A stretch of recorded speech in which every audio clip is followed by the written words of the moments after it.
it's a beast mode. Let's take a look at my favorite response to the Caro-Kann system as what. So, standard E4 players, we get hit with the Caro-Kann. We got C6, we play D4, and they go D5. Alright, so we're going to play the fantasy right here. Alright? Just a simple F3 move. And in this video, we're only going to discuss what to do against the exchange right here on E4. Alright, so they take, we take back, and there's a couple of lines that go on from here. Let's go over the main line to start off, right? So main move for black, you're gonna get hit with is E5, and we just jump our knight out. All right, we don't take back or anything, right? It's just knight out to F3. All right, and then here you'll get hit with two main moves. I would say the main one, bishop G4, pinning your knight to your queen. And what we do in response to that is we just ignore it. We develop our pieces. We get our bishop out to C4, targeting this F7 pawn right here, right? Then from here, you kind of get three different lines. All right.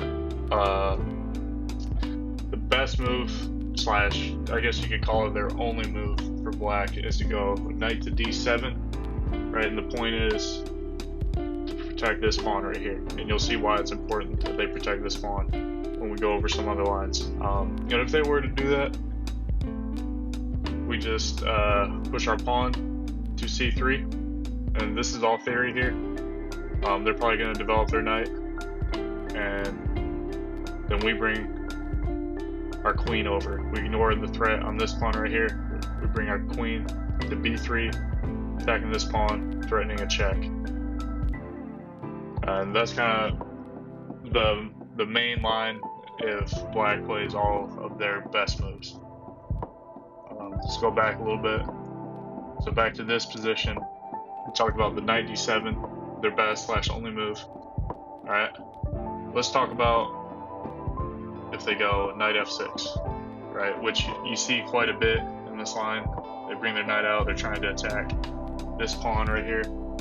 And a little kind of neat little bishop stack line right here. We go take, sacrifice a bishop, right? They're going to take back with the king. If not, they just lose their castling rights for no reason, don't even get a piece. And then we go check by taking the pawn on E5, right? Say the king slides back, and then we take, they take back, and we take back with our queen. We're up a piece. In this position, a lot of people are probably going to take this pawn, which is fine. We just castle,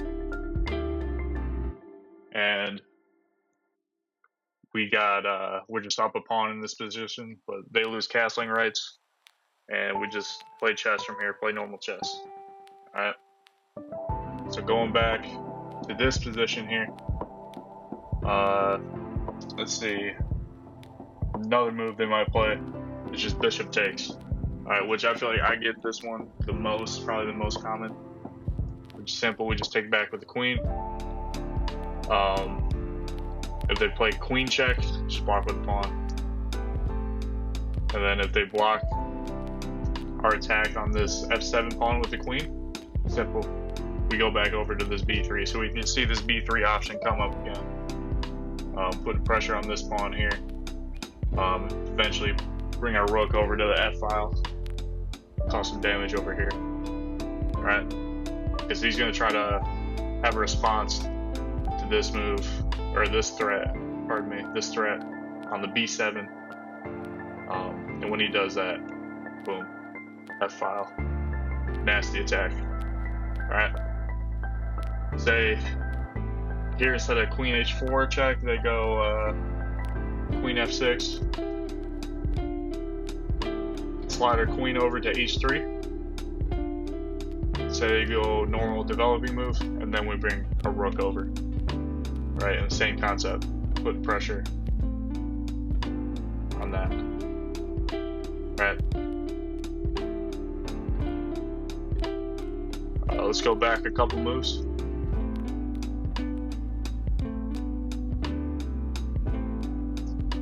Talk about Yep. Alright.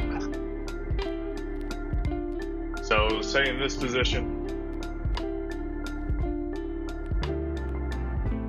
they take our pawn. Right, it's the same ideas. Develop our bishop up to c4. They play a normal developing move. Now there's no pawn to take. So we just castle.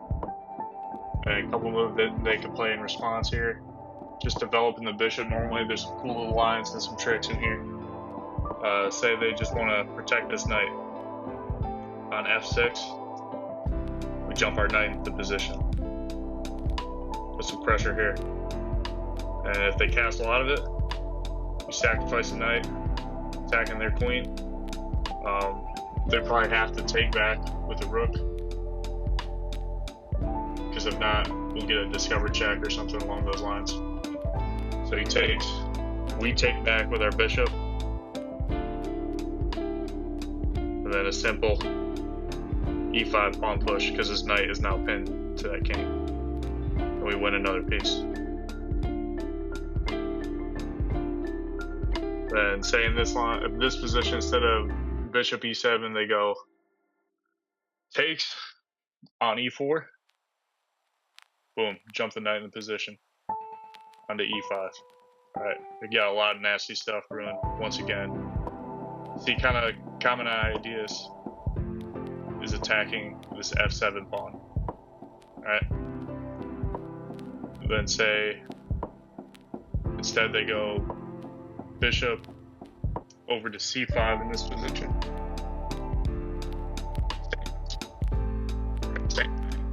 Yeah. e7. Right? But if they go check, just let the king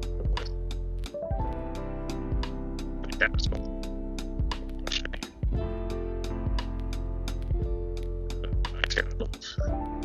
Again, a nasty attack.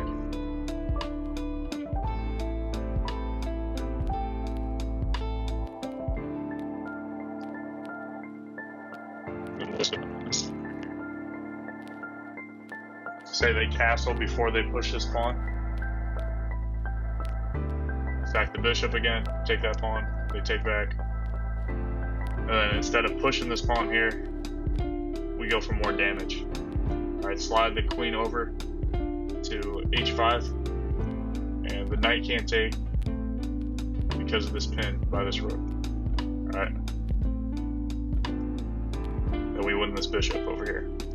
A cool little line there. Those are kind of the main lines you'll see in the fantasy. Definitely see them quite a bit in the exchange variation of it. Hope you're able to learn something.